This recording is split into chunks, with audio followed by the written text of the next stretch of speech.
Melaena আমার crash. মেলেনাকে melaena হচ্ছে একটা সিনেমার নাম। এই সিনেমায় মনিকা নামে একজন নায়িকা অভিনয় করছিল এবং এই ছবিতে দেখা যায় যে 12 বছরের কিশোর থেকে 80 বছরের বৃদ্ধ, ছবির শুরু থেকে শেষ পর্যন্ত মেলেনা যখন রাস্তা দিয়ে হাঁটে সবাই তার দিকে তাকায় থাকে। ইনফ্যাক্ট পুরো ছবিতে আমরাও মেলেনার দিকে তাকিয়েছিলাম। না, আমি এই মেলেনার কথা বলতেছি না। ঠিক, আমার এই ভিডিওটা মূলত ট্রাম্পের ওয়াইফ মেলানিয়া নিয়ে। মেলানিয়া আজকে হঠাৎ হোয়াইট হাউসে এসে প্রেস কনফারেন্স করছে। প্রেস কনফারেন্স কী নিয়ে? অ্যাপস্টিন ফাইল নিয়ে। এখন আজকে যখন সিজফায়ার নিয়ে পাকিস্তানে বৈঠক, সারা বিশ্বের সকল সংবাদ মাধ্যম সেদিকে ফোকাস, সেখানে হঠাৎ অ্যাপস্টিন ফাইল নিয়ে হাজির ট্রাম্পের wife. I never been friends with Epstein. Donald and I were invited to the same parties as Epstein from time to time, since overlapping in social circles is common in New York City and Palm Beach. To be clear, I never had a relationship with Epstein or his accomplice, Maxwell. My email reply to Maxwell cannot be categorized as anything more than casual correspondence. My polite reply to her email doesn't amount to anything more than a trivial note. I am not Epstein's victim. Epstein did not introduce me to Donald Trump. Melania সে এসে বলতেছে যে অ্যাপস্টিনের সাথে আমার তেমন কোনো সম্পর্ক ছিল না। অ্যাপস্টিন বিভিন্ন পার্টিতে আসতো, আমরাও সেই সব পার্টিতে যাইতাম, দেখা হয়তো, এর বেশি কিছু না। এমনকি ট্রাম্পের সাথে আমার যে পরিচয়, সেখানেও অ্যাপস্টিনের কোনো ভূমিকা ছিল না।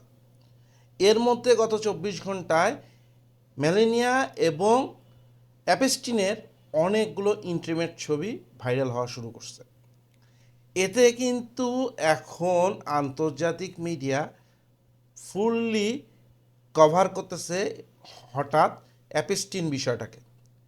মূলত এখানে ব্ল্যাকমেল। এই যে ইরানের যুদ্ধ, আমেরিকা হঠাৎ আক্রমণ, এর পিছনে যে অ্যাপস্টিন একটা বিষয়, এবং ইসরায়েল যে ট্রাম্পকে ব্ল্যাকমেইল করতেছে অ্যাপস্টিন ফাইল দিয়ে, সেটা কিন্তু আজকে হঠাৎ ট্রাম্পের ওয়াইফের এসে হোয়াইট হাউসে এই প্রেস কনফারেন্স অনেকটাই সত্য প্রমাণ করে দিচ্ছে। এবং আজকেই কেন অ্যাপস্টিন এবং মেলানিয়ার ছবিগুলো, এই ধরনের ইন্টিমেট ছবিগুলো ভাইরাল হওয়া শুরু হয়েছে? মূলত এই অ্যাপস্টিন, তিনি কিন্তু মোসাদের এজেন্ট ছিলেন এবং মোসাদের হয়ে বিভিন্ন দেশের ক্ষমতাবান লোকদের তার আইল্যান্ডে নিয়ে গিয়ে হানি ট্র্যাপের বিভিন্ন ভিডিও করে রাখতেন, সেটা সবাই জানি। কিন্তু এই অ্যাপস্টিনের বিষয়টার সাথে এবং অ্যাপস্টিনের সাথে ট্রাম্পের যে খুব ভালো সম্পর্ক ছিল, সেটাও সকলে জানেন। কিন্তু মেলানিয়ার সাথে অ্যাপস্টিনের কী কী ধরনের ছবি বা ভিডিও থাকতে পারে, এটা নিয়ে কিন্তু এখন নতুন করে কথা শুরু হয়েছে। ইসরায়েল গতকালকে লেবাননে ভয়ঙ্কর হামলা চালাইছে এবং মানবতা বিরোধী অপরাধ করছে। 300-র অধিক সাধারণ মানুষকে হত্যা করছে এবং 1100-র উপরে মানুষ আহত হয়েছে। এই সিজফায়ার ঘোষণার সময় 10টা পয়েন্টের মধ্যে কিন্তু একটা পয়েন্ট ছিল যে লেবাননে যে হিজবুল্লাহ এবং ইসরায়েলের যুদ্ধ চলতেছে, সেটা তো এই সিজফায়ার কার্যকর হবে। সেটাকে কিন্তু ইসরায়েল ভায়োলেট করলো এবং তার এই ভায়োলেশনের জন্য কিন্তু পৃথিবীর ক্ষমতাবান প্রত্যেকটা দেশ নিন্দা জানাইছে, শুধুমাত্র আমেরিকা বাদে। আবার এর মধ্যেই অ্যাপস্টিন ফাইল নিয়ে হাজির ট্রাম্পের ওয়াইফ মেলানিয়া, এবং ট্রাম্প বলতেছে যে মেলানিয়া যে প্রেস কনফারেন্স করবে অ্যাপস্টিন নিয়ে, সেটা তিনি নিজেও জানতেন না। তার মানে বুঝতেছেন যে আমেরিকার প্রশাসন, স্বয়ং প্রেসিডেন্ট কিভাবে compromised by Israel, by Mossad.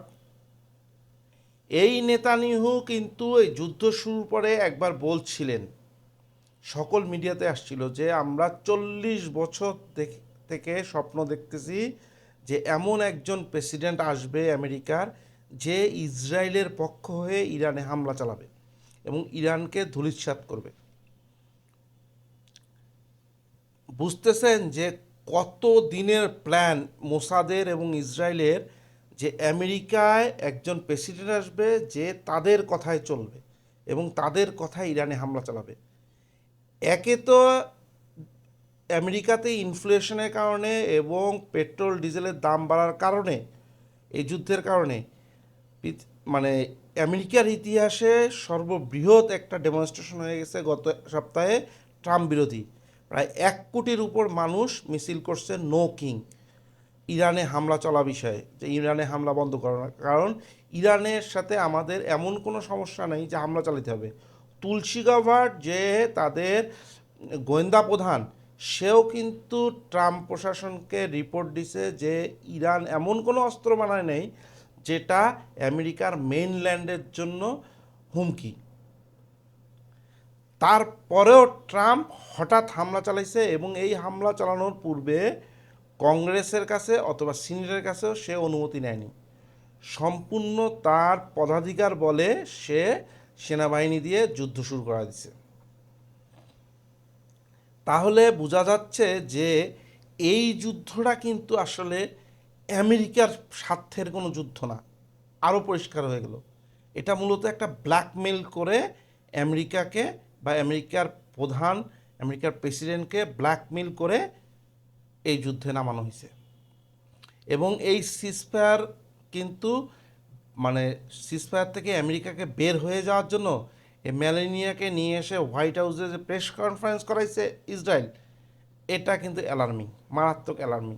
এবং দেখা যাচ্ছে ট্রাম্প কিন্তু এখন নতুন করে বলতেছে, আজকে বলতেছে এই প্রেস কনফারেন্সের পরে, না না লেবানন ইস্যুটা তো এখানে ছিল না সিজফায়ারের বিষয়ে। কিন্তু ট্রাম্প যেটা তার সোশ্যাল হ্যান্ডেলে শেয়ার করছিল সিজফায়ারের 10টা ইস্যু, সেখানে কিন্তু লেবানন এবং হিজবুল্লাহর বিষয়টা ছিল। পুরো বিশ্বের অর্থনীতি, ইরানের শত শত শিশুর জীবন, হাজার হাজার মানুষের জীবন, লেবাননে হাজার হাজার মানুষের জীবন, সব জিম্মি হয়ে গেছে এখন এই অ্যাপস্টিন বিষয় নিয়ে এসে। এই অ্যাপস্টিনে এসে এখন দেখা যাচ্ছে যে এই ফাইলটার কারণেই পুরো বিশ্বের অর্থনীতি হুমকিতে পড়ে গেছে মোসাদ এবং ইসরায়েলের কারণে। মধ্যপ্রাচ্যের যেসব দেশ আছে মুসলিম দেশ, সেই সব দেশ ইরান বাদে বাকি দেশগুলোর প্রধানদেরও কিন্তু বিষয়ে অ্যাপস্টিন ফাইলে অনেক কিছু আছে, মানে তারাও কম্প্রোমাইজড। এখন বুঝেন যে ইরানের মোল্লাতন্ত্র সমস্যা, আর সেই মোল্লাতন্ত্রকে দূর করতে কারা আসছে? 12-14 বছরের শিশুদেরকে ধর্ষণ করছে যারা, তারা এখন ইরানে এসে মোল্লাতন্ত্র সরাইতে চায়। ইরানের মানুষের কাছে মানবাধিকার শিখতে হবে অ্যাপস্টিনের গ্রাহকদের। ইরানের মানুষদেরকে শিখতে হবে অ্যাপস্টিনের সেই সব ধর্ষকদের কাছ থেকে। এই ইসরায়েলের বিচার না হলে কার বিচার হওয়া উচিত বলেন?